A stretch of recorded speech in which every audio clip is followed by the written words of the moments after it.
ponto aí, ó. Por quê? Resquícios de uma cultura machista também dificultam a ocupação de altos cargos por parte das mulheres. Já viram aquele filme, acho que é O que as Mulheres Gostam? Ele consegue enxergar, ele consegue, por meio de um acidente, saber o que as mulheres pensam. Porque ele tem uma mulher que concorre com ele no trabalho, e ele não quer ter ela como chefe, ou mesmo que ela ocupe o lugar dele. E ele entra na mente das mulheres e faz o jogo delas. Ou seja, a cultura ainda é machista. O homem não quer ser governado por uma mulher, dirigido por uma mulher.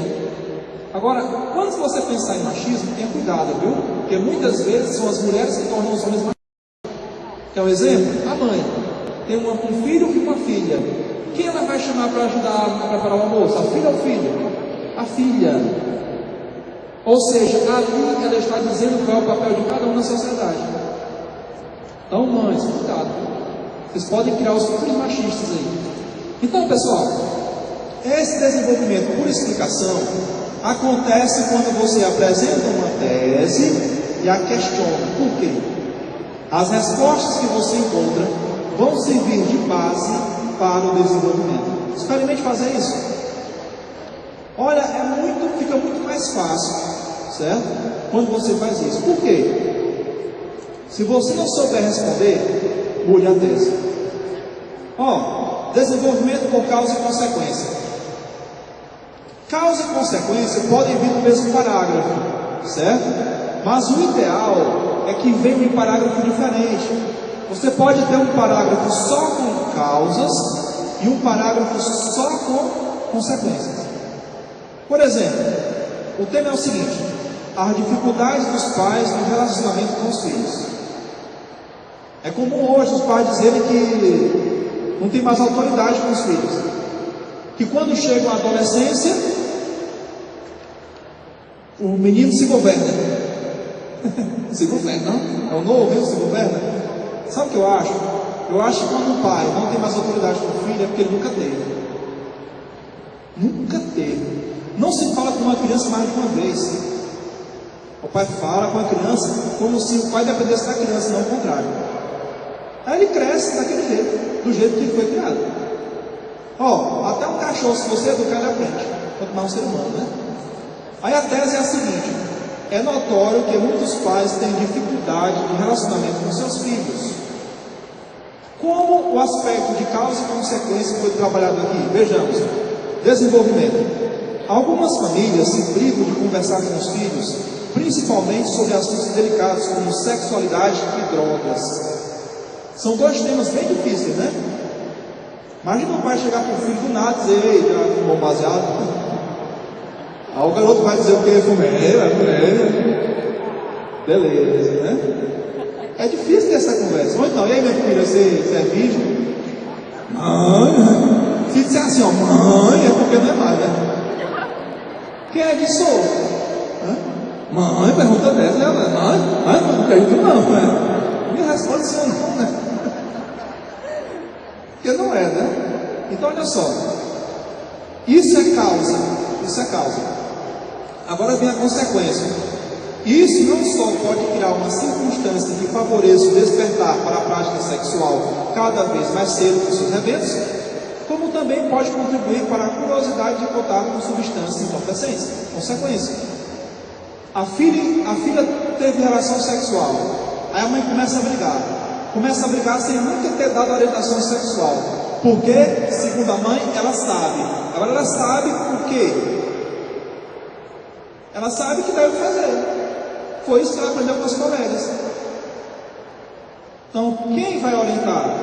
É você ou são os outros? Eu não posso cobrar se eu não ensinei.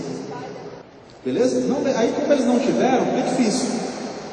Pessoal, terceiro ponto aqui, no quinto a gente termina, para que o outro professor possa ser útil a vocês.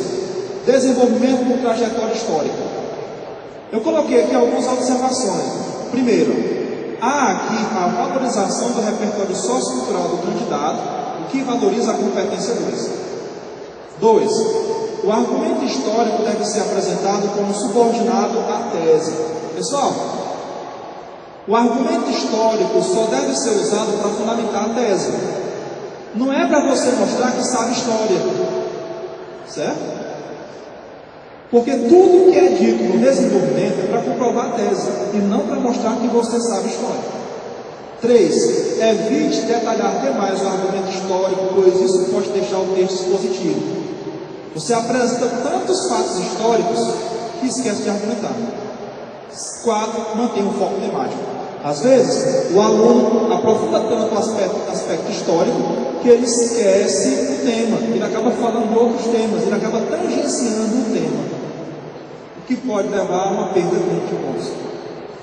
Desenvolvimento por contraste de ideias. Aí o aluno pergunta assim: professor, como é que eu posso fazer esse contraste de ideias? E eu digo a você o seguinte: apresentando para um tema aspectos positivos e negativos. Aí você me diz assim: professor, para um tema, apresentar aspectos positivos e negativos. Eu tenho aqui um exemplo: doação de esmolas. O que não falta é a gente pedindo, né? Para trabalhar é difícil. Você chama o pedinte para cortar uma grama, ele não vai. Para varrer uma casa, ele não vai. Infelizmente. Porque às vezes é mais lucrativo pedir. Aí eu tenho aqui um desenvolvimento em 2 parágrafos. O primeiro parágrafo fala sobre aspectos positivos. Se você é a favor da doação de esmolas, pode ser por um dos motivos que estão listados aqui. Vejamos. É certo que, no momento em que recebe uma esmola, a pessoa excluída de processo social injusto pode comer alguma coisa. É verdade ainda que, na situação atual, negar algum dinheiro ou comida é um ato de insensibilidade, pois se sabe que nossos governantes não garantem a todos os direitos mais básicos. Portanto, é compreensível que tantos defendam a doação de esmolas. Isso aqui é o aspecto positivo da doação de esmolas. Agora, há quem seja contra. E quem é contra a doação de esmola tem os seus motivos. Então eu vou fazer o que agora? Contraste de ideias. Vem agora os aspectos negativos. Não é com a ajuda temporária, no entanto, que se vai resolver o problema do indigente. Ao receber uma esmola, o necessitado passa a depender da vontade de quem dá ou administra, em vez de ter garantido o direito de prover sozinho suas necessidades básicas. Além disso, a administração da esmola não tem critérios objetivos. Dá-se a quem se vê, a quem está mais perto, nem sempre a quem mais necessita dela. Dessa forma, vê-se que a esmola só serve para deixar em paz a consciência de quem a dá. É mais ou menos assim, né? Quem não se sensibiliza com uma mulher com uma criança no colo, ou com uma velhinha? Você pensa logo na sua mãe, na sua avó, né? Hoje podia ser minha mãe, pode ser eu. Futuro, não sei, né? O mundo dá tanta volta, de repente tudo muda. E para finalizar, desenvolvimento com enumeração. Nós já vimos lá na introdução que a introdução pode ser com enumeração. Aí o que acontece? Se eu enumero na introdução, cada parágrafo de desenvolvimento deve abordar um dos aspectos da introdução. No exemplo que eu dei no começo, falava o seguinte sobre aquecimento global, que era preciso concessão de incentivos fiscais e, segundo, substituição da matriz energética. O que eu faço agora? Em um parágrafo de desenvolvimento eu abordo a questão da concessão dos incentivos fiscais e no outro a questão da substituição da matriz energética. Certo? Pessoal, infelizmente o nosso tempo está expirando. Oi? Cadê o Eu espero logo o Fábio me convidar de novo, porque ainda faltaram alguns pontos que eu gostaria de mostrar para vocês. Tá certo? Mas desde já eu agradeço demais a atenção de vocês, o carinho de vocês, e